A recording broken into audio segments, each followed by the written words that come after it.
হইতে পারে এই উসিলায়ও আল্লাহ তাআলা কিয়ামতের দিন আমাকে নাজাত দিয়ে দিতে পারে। এখানে আপনি 1.5 ঘন্টা তারাবিতে সময় দেওয়ার পরেও আপনি যে আবার এখানে 15-20 মিনিট কোরআনের তাফসীর শুনলেন সংক্ষেপে, এই উসিলায়ও আল্লাহ তাআলা আপনাকে মাফ করে দিতে পারে। পারে কি পারে না?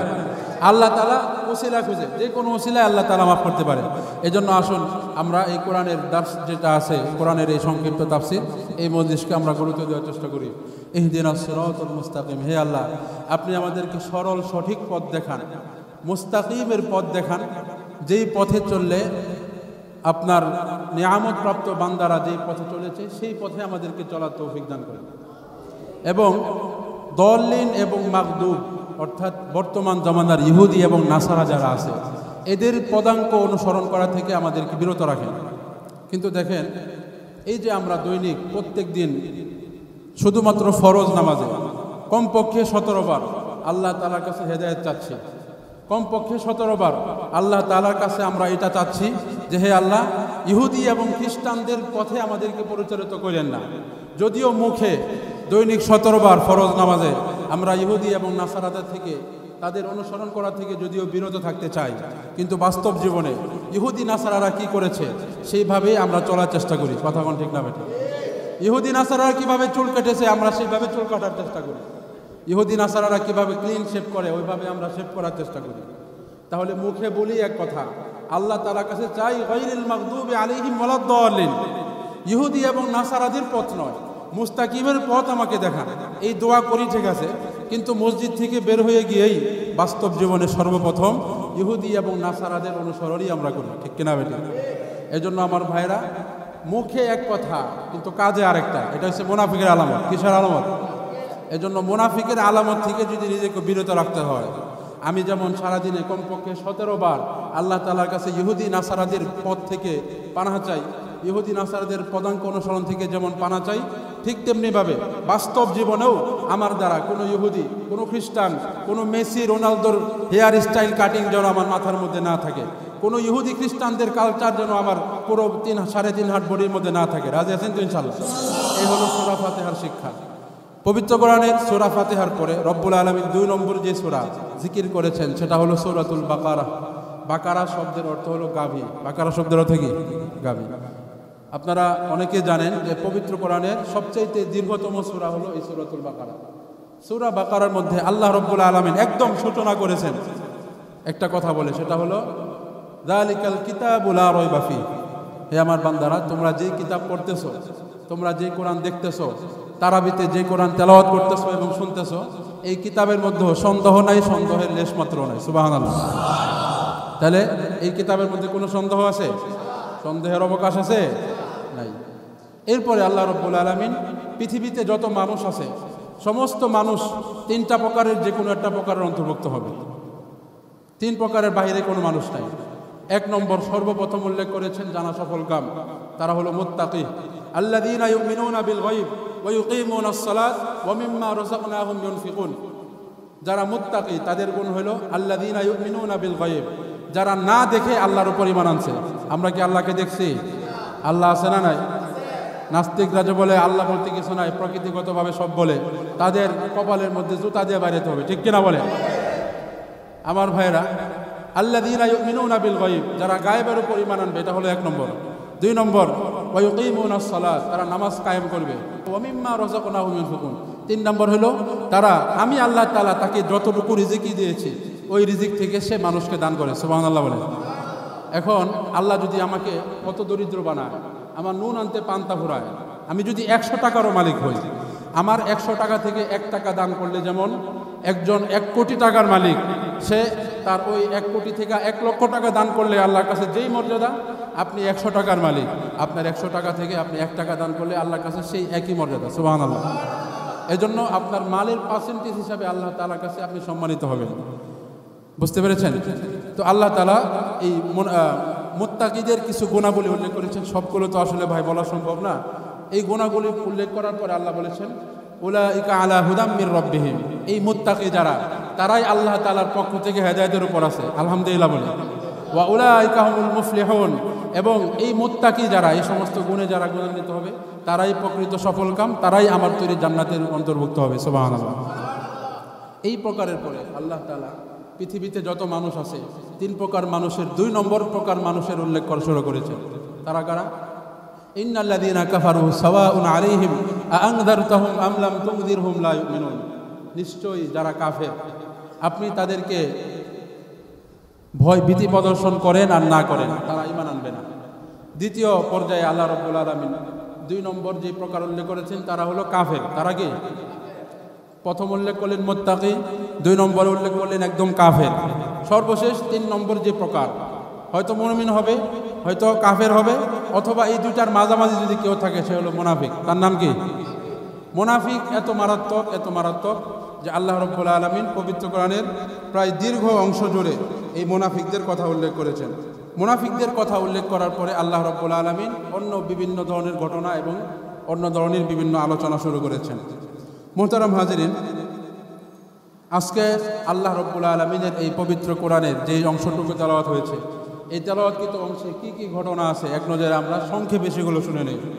সর্বপ্রথম, ওয়াইদ ক্বালা রাব্বুকা লিল মালাইকাতি ইন্নী জাইলুন ফিল আরদি খলিফা। আল্লাহ রাব্বুল আলামিনের সাথে ফেরেশতাদের একটা কথোপকথনের ঘটনা আপনারা অনেকে জানেন। আল্লাহ তাআলা পৃথিবীতে মানুষ পাঠাইতে চাইছিলেন। ফেরেশতারা বলেছিলেন, হে আল্লাহ, আতাজআলু ফিহা মান ইউফসিদু ফিহা ওয়া ইয়াসফিকুদ দিমা। আপনি কি দুনিয়াতে এমন কাউকে পাঠাতে যাচ্ছেন যারা দুনিয়াতে রক্ত নিয়ে হোলি খেলবে, যারা মানুষের উপর জুলুম করবে, গুনাহ করবে, আপনি তাদেরকে পাঠাইতে যাচ্ছেন? ক্বালা ইন্নী আ'লামু মা লা তা'লামুন। আল্লাহ তাআলা বললেন, ও আমার ফেরেশতারা, আমি যেটা জানি তোমরা তা জানো। আর একটু জোরে কোন, আল্লাহ তাআলা যেটা জানে ফেরেশতারা জানে না। এই ঘটনার বিস্তারিত বিবরণ এখানে এসেছে। এরপরে আরেকটু নিচে আল্লাহ রাব্বুল আলামিন উল্লেখ করেছেন, ওয়াইদ কুলনা লিল মালাইকাতি ইসজুদু লি আদামা ফাসাজাদু ইল্লা ইবলিস। আমি ফেরেশতাদেরকে আদেশ করলাম আদমকে বানানোর পরে, ও ফেরেশতাকুল তোমরা আদমকে সিজদা দাও। সমগ্র ফেরেশতাকুল আল্লাহ তাআলার এই আদেশ মানলেও একজন মানে নাই। বলেন তো তার নাম কি? এই ইবলিস এত মালউন যে বর্তমান পৃথিবীতে বিভিন্ন মানুষ বিভিন্ন নাম রাখে, কিন্তু কোনো কাফের মুশরিক, কোনো ইহুদি নাসারাও ইবলিস নামে কারো নাম রাখে? শুনছেন আপনারা? শুনবেন না, কারণ সে এত খারাপ, তার উপর একদম ট্যাগ লেগে গেছে, একদম লাল কালি। বুঝতে পেরেছেন? কোনো কাফের, কাট্টা কাফের, সেও তার নাম বা তার সন্তানের নাম ইবলিস থাকে না। কথা বুঝতে পেরেছেন? তো ইবলিসের এই ঘটনা থেকে আমাদের শিক্ষা কি? ইবলিসকে আল্লাহ বলেছিল তুমি মাটির তৈরি আদমকে সেজদা করো। ইবলিস বলেছিল, হে আল্লাহ, আমি তো আগুনের তৈরি, আমার তৈরি যেই জাত, ওই জাতটা হলো উন্নত আগুন। আমি উন্নত তৈরি হয়ে আমি কিভাবে আমার থেকে নিম্নমানের তৈরির উপর কেন সেজদা করব? ইবলিস আল্লাহ রাব্বুল আলামিনের হুকুম তামিল করতে গিয়ে সে মূলত খোড়া যুক্তি দায়ের করেছিল। এই জন্য ইবলিস মালউন হয়েছে, ঠিক কিনা? এই জন্য আমার ভাইয়েরা, শরীয়তের কোনো বিধিবিধান যদি আমাদের সামনে আসে, আমরা আল্লাহ তাআলার হুকুম, সেটা আদেশ হোক অথবা নিষেধ হোক, সেটা অক্ষরে অক্ষরে পালন করতে হবে। রাজি আছেন তো? আল্লাহ তাআলার কোনো হুকুম পালন করতে গিয়ে আমরা যুক্তি করে যাবে?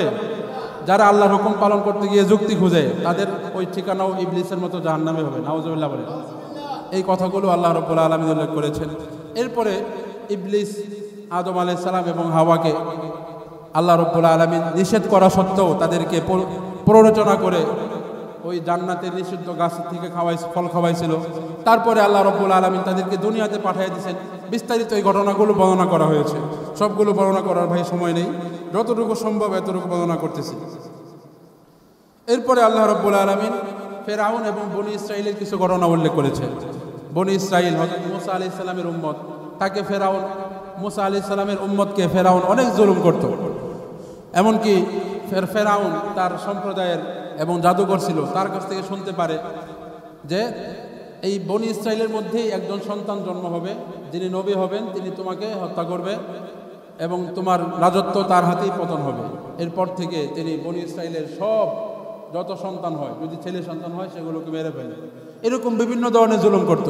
কিন্তু পরবর্তীতে এক সময় আল্লাহ রাব্বুল আলামিন পবিত্র কোরআনে বলতেছেন, ওয়াইদ নাজ্জাইনাকুম মিন আলি ফিরআউন ইয়াসুমুনাকুম সুআল আযাব ইউযাব্বিহুনা আবনাকুম ওয়া ইস্তাহইউনা নিসাআকুম ওয়া ফি যালিকুম বালাউম মির রাব্বিকুম আযীম।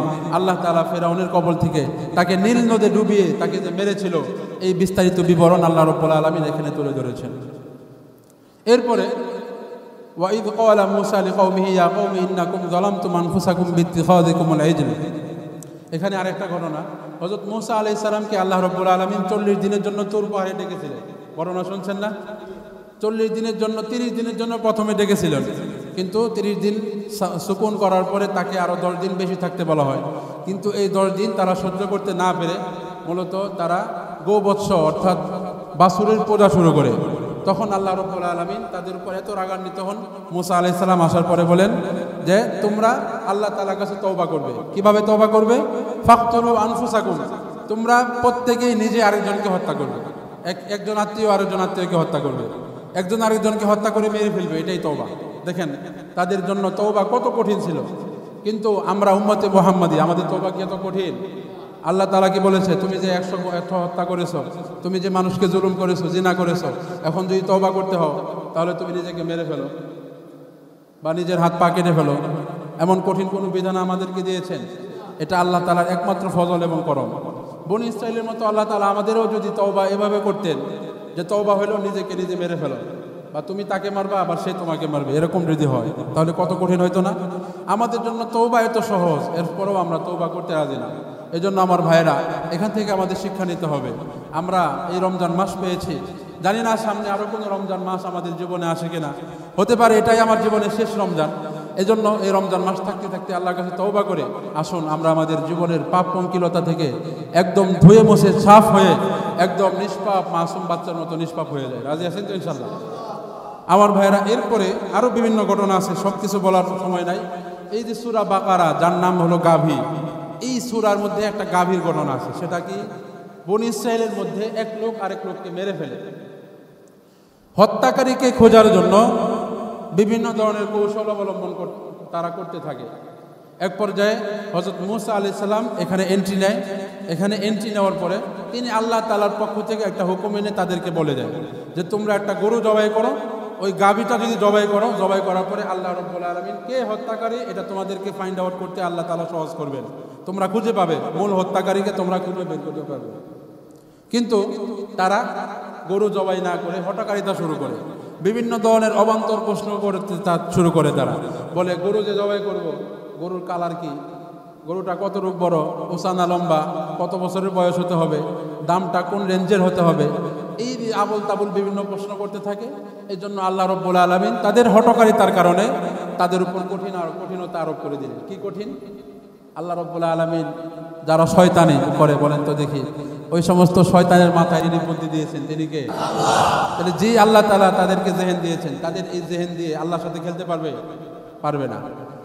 তারা যখন হঠকারিতা শুরু করলো, তারা যখন বলে যে গাভীর রং কি হতে হবে, তখন আল্লাহ রাব্বুল আলামিন মুসা আলাইহিস সালামের মাধ্যমে জানিয়ে দিলেন যে বাকারাতুন সফরা, এটা হলুদ গাভী হইতে। এই হলুদ কোনো গাভী আছে? কথা কয় না, সন্দেহ আছে নাকি? মনে মনে কি দেখছেন? দেখছে মনে হয় কিছু দেখছেন? কোনো হলুদ গাভী হতে পারে? হতে পারে না। এইভাবে আল্লাহ তাআলা তাদের উপর কঠিনতা চাপিয়ে দেন। তো পুরো বিস্তারিত ঘটনা ভাই বললে এখানেই সময় শেষ করে দিতে হবে, আর কিছু বলা যাবে না। তো এখান থেকে শিক্ষা হলো, আল্লাহ রাব্বুল আলামিনের কোনো আদেশ যখন আমাদের সামনে আসে তখন ওইখানে হঠকারিতা করা যাবে না। আল্লাহ তাআলার আদেশগুলো কোনো চুচারা ব্যতীতই আল্লাহ তাআলার আদেশগুলো অক্ষরে অক্ষরে পালন করতে হবে। রাজি আছেন তো ইনশাআল্লাহ? এরপরে বাবেল শহরের ব্যাপারে একটা ঘটনা উল্লেখ করা হয়েছে। হযরত সুলাইমান আলাইহিস সালামের যুগে বাবেল শহরে দুইজন জাদুকর আল্লাহ রাব্বুল আলামিন পাঠাইছিলেন। একজনের নাম হলো হারুত, আরেকজনের নাম হলো মারুত। হারুত মারুত, বিবাবিলা হারুত ওয়া মারুত। হারুত মারুতকে আল্লাহ রাব্বুল আলামিন জাদু শিক্ষা দেওয়ার জন্য ওই বাবেল শহরে পাঠাইছে। কিন্তু তাদেরকে পরীক্ষা করার জন্য আল্লাহ রাব্বুল আলামিন এই হারুত মারুতকে দিয়া যখন জাদু শিখালো, তখনই এই হারুত মারুত নিজেরাই ঘোষণা করতে লাগলো, হে আমার দেশের ভাইরা, তোমরা যারা আমাদের থেকে জাদু শিক্ষা করতেছো, এই জাদু দিয়ে তোমরা কখনো কোনো খারাপ কাজ করো না, এই জাদু বিদ্যা দিয়ে তোমরা কখনো মানুষকে ক্ষতি করো না। কিন্তু মানুষরা কি করলো? জাদুগুলো শিক্ষা করলো, কিন্তু আল্লাহ তাআলার পরীক্ষায় ফেল করলো। তারা জাদুবিদ্যা শিক্ষা করে মানুষকে ক্ষতি করতে শুরু করলো। তখন তাদের উপর আল্লাহ তাআলার আযাব নেমে আসে। এই ঘটনাটা এখানে বর্ণনা করা হয়েছে।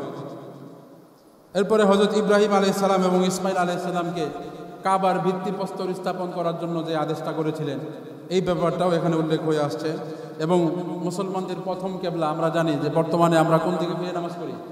বাইতুল্লাহর দিকে, ঠিক না? কাবা শরীফের দিকে।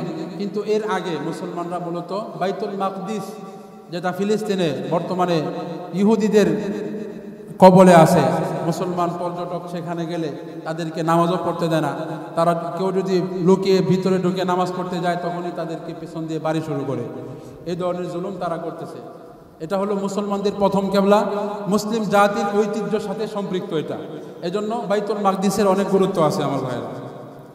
এই ব্যাপারে বিশদভাবে আলোচনা করা হয়েছে। এবার আসুন আমরা জেনে নেই আজকে আমরা আল্লাহ তাআলা কি কি আদেশ করেছেন এগুলো এক নজরে শুনে নেই। 1 নম্বর, আল্লাহ রাব্বুল আলামিন সূরাতুল বাকারার 21 নম্বর আয়াতে বলেছেন, ইয়া আইয়ুহান নাসু উবুদু রাব্বাকুম, হে নাস, হে মানুষ, তোমরা কেবলমাত্র একজনের ইবাদত করবেন। সকলে চিল্লা বলবেন, তিনি কে? আল্লাহ ছাড়া কোনো খাজা বাবা গাজা বাবার ইবাদত করা যাবে? তাহলে এখান থেকে আমরা 1 নম্বর শিক্ষা পাইলাম, কোনো পীরের পায়ে সেজদা দেওয়া যাবে না। আল্লাহ ছাড়া সে যত বড় বুজুর্গই হোক না কেন, যত বড় আল্লাহর ওলি হোক না কেন, তাকে ইবাদত বন্দিগির উপযুক্ত বানানো যাবে 1 নম্বর আদেশ। 2 নম্বর, আল্লাহ রাব্বুল আলামিন পবিত্র কোরআনের সূরা বাকারার 40 নম্বর আয়াতে বলেন, ইয়া বানি ইসরাঈল আযকুরু নি'মাতি আল্লাতী আন'আমতু আলাইকুম ওয়া আউফু বিআহদি উফি বিআহদিকুম। আল্লাহ তাআলা আমাদেরকে আদেশ করেছেন আউফু বিআহদি, হে আমার বান্দারা, তোমরা আমার সাথে কৃত ওয়াদাগুলো তোমরা আদায় করো, পরিপূর্ণ করো।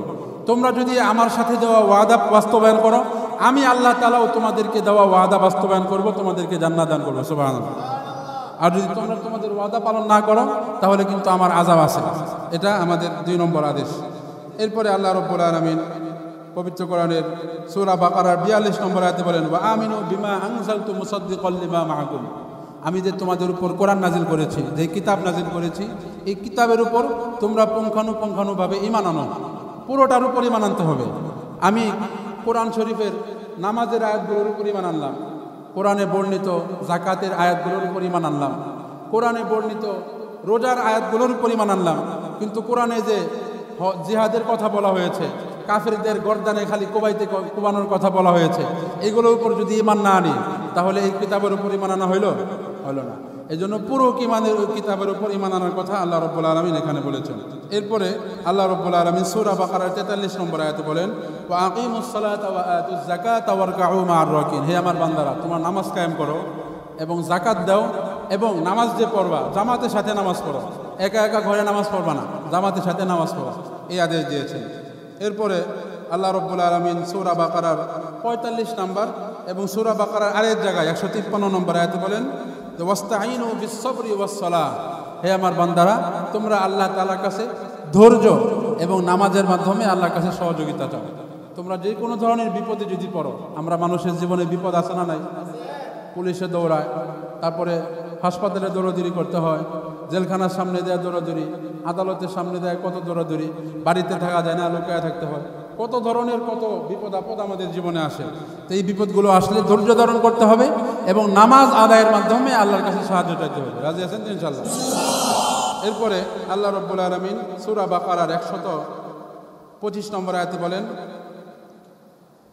ওয়াত্তাখিযু মিন মাকামি ইব্রাহিম মুসাল্লা, তোমরা মাকাম ইব্রাহিমকে নামাজের স্থান বানাও। এটা শুধুমাত্র হাজীদের জন্য আদেশ। আপনারা যারা হজ করেছেন আপনারা জানেন যে আল্লাহ রাব্বুল আলামিন আমাদের নবীকে মাকাম ইব্রাহিমকে নামাজের জায়গার অন্তর্ভুক্ত করতে বলা হয়েছিল। আগে মূলত মাকাম ইব্রাহিম পবিত্র কাবার চত্বরের অন্তর্ভুক্ত ছিল, কিন্তু পরবর্তীতে মাকাম ইব্রাহিম এখানে নামাজের সুযোগ দেওয়া হয়। আপনারা যারা হজ করেছেন, আমি তো হতভাগা এতিম, এখনও হজ করতে পারি নাই, দোয়া করেন আল্লাহ তাআলা যেন আমাকে সহ এখানে যারা হজ করে নাই সবাইকে যেন আল্লাহ তাআলা হজের এনায়েত ফরমান। সকলে বলেন আমিন। এরপরে আল্লাহ রাব্বুল আলামিন পবিত্র কোরআনের সূরা বাকারার 83 নম্বর আয়াতে বলেন, ওয়াইদা আখাযনা মিসাকা বানি ইসরাঈলা লা তা'বুদুনা ইল্লাল্লাহ ওয়া বিল ওয়ালিদাইনি ইহসানা ওয়া যিল কুরবা ওয়াল ইয়াতামা ওয়াল মাসাকিন। এখানে আল্লাহ রাব্বুল আলামিন বলেছেন, তোমরা একমাত্র আমার ইবাদত করবা, পিতামাতার সাথে সদ্ব্যবহার করবা, এতিমের মাথায় হাত বুলিয়ে দিবা, এবং অনাথ যারা দরিদ্র দুস্থ গরিব অসহায় যারা আছে তোমরা তাদের উপর সহযোগিতার হাত বাড়ায় দেবা। এই আদেশগুলো পালন করতে রাজি আছেন তো? এতিমকে আপনারা কখনো জুলুম করার চেষ্টা করবেন না। আমাদের সমাজে এতিমের মাল খাওয়ার একটা কুপ্রথা প্রচলিত আছে, এটা কিন্তু মারাত্মক গুনাহ ভাই। এতিম এর ব্যাপারে আল্লাহ নবী হাদিস শরীফে ইরশাদ করেছেন, আনা ওয়া কাফিলুল ইয়াতিমি ফিল জান্নাতি কাহাতাইনি, আমি এবং এতিমের রক্ষণাবেক্ষণকারী যে থাকবে, আমি নবী এবং সে জান্নাতে এরকম কাছাকাছি থাকবে।